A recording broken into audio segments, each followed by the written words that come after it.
प्रशस्तियाँ और उनका महत्व। प्रशस्तियाँ शासकों या संरक्षकों की प्रशंसा में रचित साहित्यिक रचनाएं होती थीं, जिन्हें प्रायः संस्कृत भाषा में शिलालेखों अथवा ताम्रपत्रों पर अंकित किया जाता था। इनमें शासकों की वंशावली, वीरता, दान, मंदिर निर्माण तथा धार्मिक कार्यों का वर्णन मिलता है। राजाओं को धर्म के रक्षक और देवताओं के समान बताया जाता था तथा अतिशयोक्ति, जैसे सूर्य या इंद्र से तुलना, का प्रयोग किया जाता था। प्रमुख उदाहरणों में प्रयाग प्रशस्ति, समुद्रगुप्त, ऐहोल प्रशस्ति, पुलकेशिन द्वितीय, चोल प्रशस्तियाँ और कल्हण का राजतरंगिणी शामिल हैं। प्रशस्तियों का ऐतिहासिक महत्व यह है कि इनके माध्यम से हमें शासकों, युद्धों, साम्राज्य और नीतियों की जानकारी मिलती है। धार्मिक सांस्कृतिक दृष्टि से ये मंदिरों, मठों, कला और साहित्य के संरक्षण की झलक देती हैं।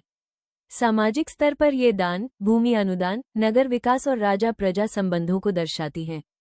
भाषाई दृष्टि से संस्कृत, प्राकृत और तमिल जैसी भाषाओं के विकास को भी इनमें देखा जा सकता है। हालांकि इनकी सीमाएं भी थीं।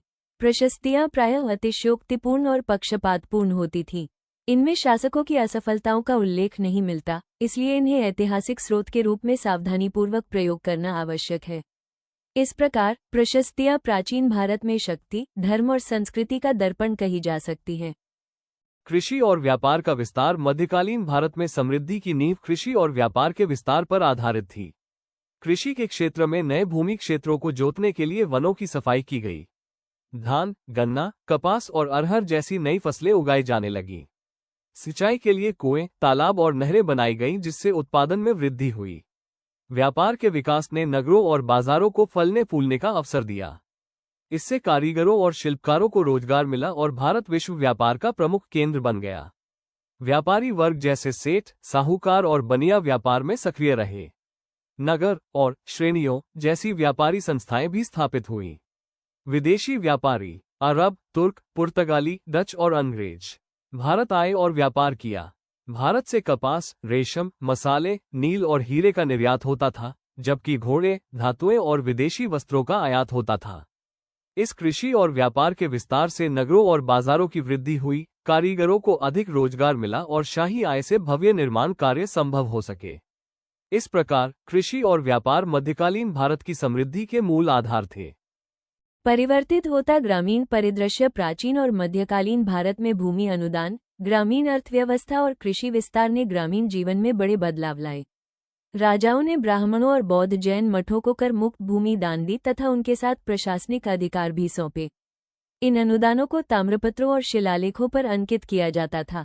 कृषि विस्तार के लिए वनों और दलदली भूमि को साफ किया गया तथा नई फसलों जैसे धान, गन्ना, कपास और नील की खेती आरंभ हुई।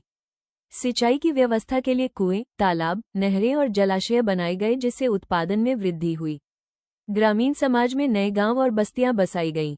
समाज का विभाजन भूमि स्वामियों, किसानों, मजदूरों और दासों के रूप में दिखाई देने लगा। ग्राम सभाएं स्थानीय मामलों का संचालन करती थीं और सामाजिक जीवन को व्यवस्थित रखती थीं। इन परिवर्तनों का महत्व ये रहा कि धर्म, समाज और राज्य के बीच संबंध मजबूत हुए। उत्पादन और व्यापार में वृद्धि हुई, लेकिन किसानों पर कर और श्रम का बोझ भी बढ़ा। इस प्रकार भूमि अनुदान और कृषि विस्तार ने भारत की ग्रामीण अर्थव्यवस्था की मजबूत नींव रखी।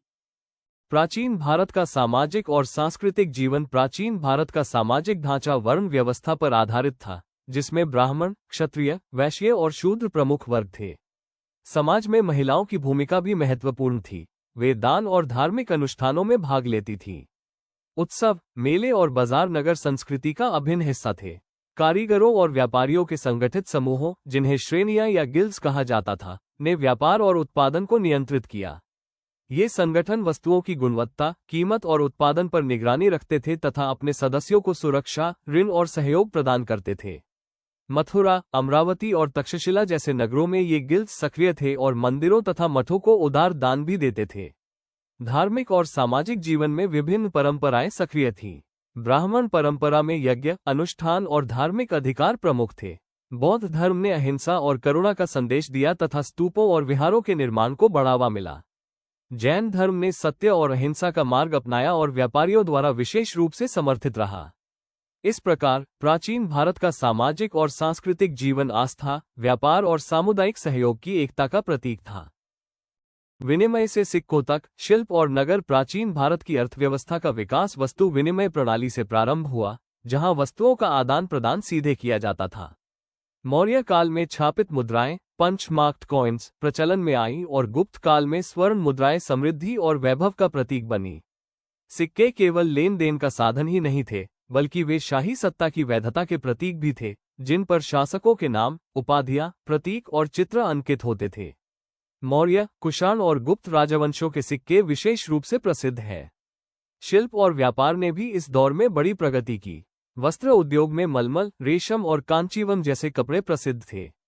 धातु शिल्प, मूर्तिकला और मिट्टी के बर्तनों का निर्माण भी व्यापक था। आंतरिक व्यापार हाट और मंडी में होता था, जबकि विदेशी व्यापार अरब, चीन, रोम और यूरोप तक फैला हुआ था। भारत से मसाले, कपास और नील का निर्यात होता था, वहीं घोड़े, मोती और धातुएं आयात की जाती थीं। नगर इस आर्थिक और सांस्कृतिक गतिविधि के केंद्र बने। पाटलिपुत्र, वाराणसी और मथुरा जैसे नगर प्रशासन, धर्म और व्यापार के प्रमुख केंद्र थे। इन नगरों में शिल्पकार, व्यापारी और धार्मिक संस्थाएं सक्रिय रहती थीं। इस प्रकार सिक्के, शिल्प और नगर प्राचीन भारत की आर्थिक समृद्धि और सांस्कृतिक विकास के प्रतीक थे। प्रारंभिक भारतीय इतिहास, समयरेखा और प्रमुख शब्दावली। प्रारंभिक भारतीय इतिहास को समझने के लिए समयरेखा और प्रमुख अवधारणाएं अत्यंत उपयोगी हैं। ईसा पूर्व 6ठी शताब्दी में महाजनपदों का उदय हुआ, जिनमें मगध, अवंती और कौशाम्बी जैसे बड़े राज्य प्रमुख थे। 321 बीसी में मौर्य साम्राज्य की स्थापना हुई और 269-232 ईसा पूर्व तक सम्राट अशोक का शासन रहा, जिनकी धम्म नीति और शिलालेख प्रसिद्ध हैं। लगभग 200 बीसी से 200 ईस्वी तक गुप्त साम्राज्य की शुरुआत हुई और 320 ईस्वी में गुप्त साम्राज्य के उत्कर्ष काल को स्वर्ण युग कहा गया। 7वीं शताब्दी ईस्वी के बाद क्षेत्रीय राज्यों का उदय हुआ, साथ ही व्यापार और श्रेणियों, गिल्ड्स का विस्तार भी देखने को मिला। 8वीं से 12वीं शताब्दी तक क्षेत्रीय साम्राज्यों की वृद्धि और व्यापारिक समृद्धि जारी रही। प्रमुख शब्दों में महाजनपद, प्रारंभिक बड़े राज्य, अशोक के शिलालेख, प्रशासनिक और धार्मिक नीतियों का विवरण, प्रशस्तियां जैसे समुद्रगुप्त की प्रयाग प्रशस्ति, मुद्राएं, छापित और स्वर्ण मुद्राएं जो शक्ति व व्यापार का प्रतीक थी, श्रेणियां, व्यापारियों और कारीगरों के संगठन, स्तूप और विहार, बौद्ध धार्मिक और शैक्षणिक केंद्र तथा गंधार और मथुरा कला, मूर्ति कला और संस्कृति के प्रमुख केंद्र शामिल हैं। इस प्रकार समयरेखा और प्रमुख शब्दावली भारत के प्राचीन इतिहास को समझने के लिए